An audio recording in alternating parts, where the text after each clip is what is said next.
গোলাঘাটত কৰোনাৰ ভয়াৱহ ৰূপ সামাজিক সংক্ৰমণৰ দ্বাৰা কৰোনা বিয়পাৰ আশংকা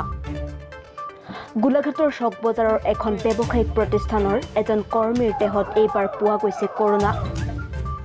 আৰু লগে লগে কণ্টেইনমেণ্ট জোনলৈ পৰিণত হ'ল গোলাঘাটৰ বৃহত্তৰ চক বজাৰৰ এটা অংশ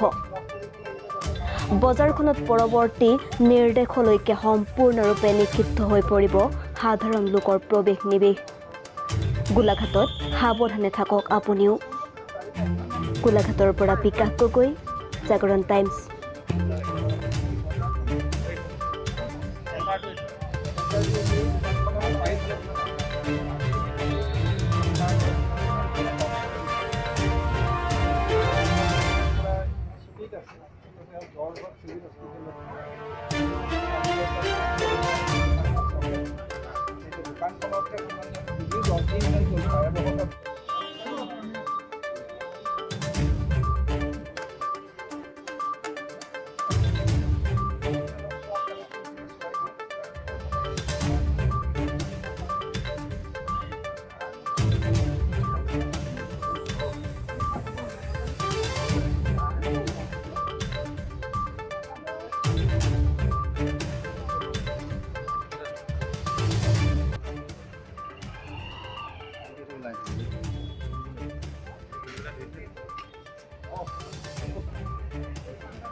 नाम लगेगा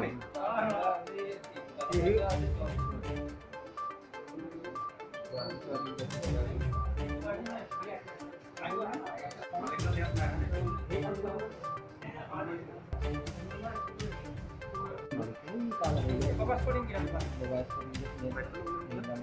তাৰমানে আমাৰ এই চক বজাৰৰ এজন এমপ্লয়ী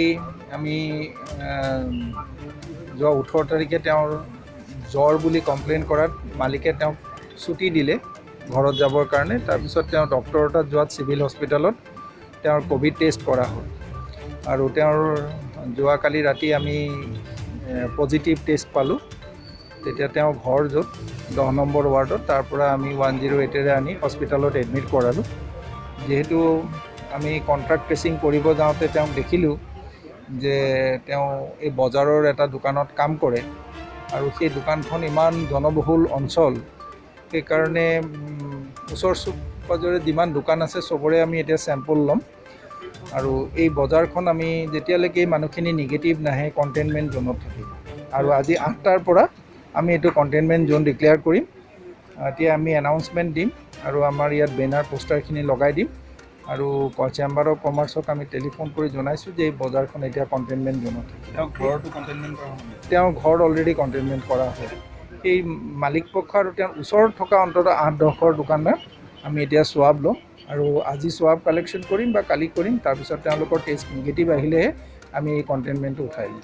কাৰণ গুৱাহাটীৰ লগত গোলাঘাটৰ কাৰণ আমাৰ গোলাঘাটত এতিয়াও ৰাজহুৱাভাৱে আমি কাৰো সংক্ৰমণৰ একো কেছ পোৱা নাই প্ৰত্যেকটো কেছত আমি কণ্ট্ৰাক্ট হিষ্ট্ৰী পাইছোঁ এই ঘৰ মানুহো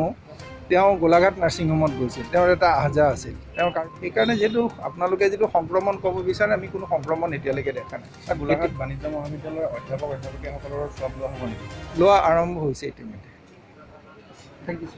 ৰমেন মেধি নাম ৰমেন মেধি তেওঁৰ নাম হয় তেওঁ চিলকালে বুলি এখন দোকানত কাম কৰি আছিলে মোৰ ৰেণ্টত লোৱা আছে এখন দোকান তেওঁ আজি যোৱা মংগলবাৰে মোক ক'লে যে মোৰ জ্বৰ উঠি আছে মোকো ডাইৰেক্টলি কোৱা নাই মোৰ কাষৰ অপজিটত যোনটো দোকান আছে তাহাঁতি মোক জনালে মই বেলেগ এখন দোকানত বহোঁ যে আপোনাৰ মানুহৰ জ্বৰ হৈ আছে আপুনি তাক ৰাখি আছে কেলৈ মোকতো জনোৱা নাই মই কাৰণে ৰখা নাই তাৰপিছত তাৰপৰা মই ক'লোঁ তুমি ঘৰলৈ গুচি যোৱা তোমাৰ দৰমহা চৰমহা যি আছে তুমি চব পাবা তুমি টেষ্টিংটো কৰাই লোৱা গৈ মেলি এটা তেওঁ মোক তাৰপিছত গধূলিলৈ ফোন কৰিলে মই বোলে চিভিললৈ গৈছিলোঁ তাত দেখালোঁ তাহাঁতি জ্বৰৰ টেবলেটটো দি দিলে মোক ক'লে বোলে টেষ্টিং নকৰালে হ'ব তেওঁ ঘৰলৈ গুচি আহিলে 2 দিন পিছত ফোন মাৰিলে নহ'লে আজি মোৰ গা বেয়া লাগি আছিলে মই আকৌ চিভিললৈ গৈছোঁ মই বোলো কোন ছাৰে চালে তোমাক তেওঁ মোক ক'লে কিবা এন ডক্টৰ ছাৰ কিবা নাম আছে প্ৰেছক্ৰিপশ্যন, মই বোলে প্ৰেছক্ৰিপশ্যন দুখন আছে নেকি? তেওঁ কৈছে দুখন নাই, মোৰ ওচৰত এখনৰ প্ৰেছক্ৰিপশ্যন আছে, আগৰখনৰ পেলাই দিলে। মই ছাৰে কি ক'লে, বোলে নিমনিয়া দৰৱ দিছে। ঠিক আছে। তাৰপিছত অশোক চাহু বুলি যোন প্ৰতিদিন পেপাৰত কাম কৰে, তেওঁক মই ফোন কৰি মেলি ক'লোঁ যে তোমালোক মই এনেকুৱা কথা হৈছে বজাৰত, মানুহ এজনৰ কিবা ওলাইছে, টেষ্টিংটো কৰিব লাগে বস্তুটো। তেওঁ আমাৰ এডভকেট জয়ন্ত ছাৰক ফোন কৰিলে, ছাৰে তাৰপিছত ক'লে ঠিক আছে টেষ্টিং লেবলৈ পঠাই দিলে। তাক গ'লোঁ মই, তাৰপিছত বুধবাৰে ৰিপৰ্টটো ওলাইছে, তেওঁ পজিটিভ আহিলে কালি। তেওঁ এতিয়া ক'বলৈ গ'লে চাওক, তেওঁ ইয়াত থাকে, তেওঁ ইয়াত এই যিকেইটা মানুহৰ দোকানত সোমাই এইখিনি এতিয়া দোকানত মই তেনেকুৱা এই মাছ লাষ্ট 7-8 দিনৰ পৰা ই নাই ইয়ালৈ,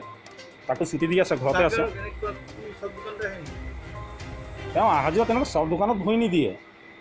কিন্তু এতিয়া চব মাৰ্কেটৰ কথা আছে, তেওঁ এতিয়া পেচাব কৰিবলৈ ইয়াত যায় গোটেই মাৰ্কেটৰ মানুহখিনি, এতিয়া কণ্টেক্টটো তেনেকুৱাকৈ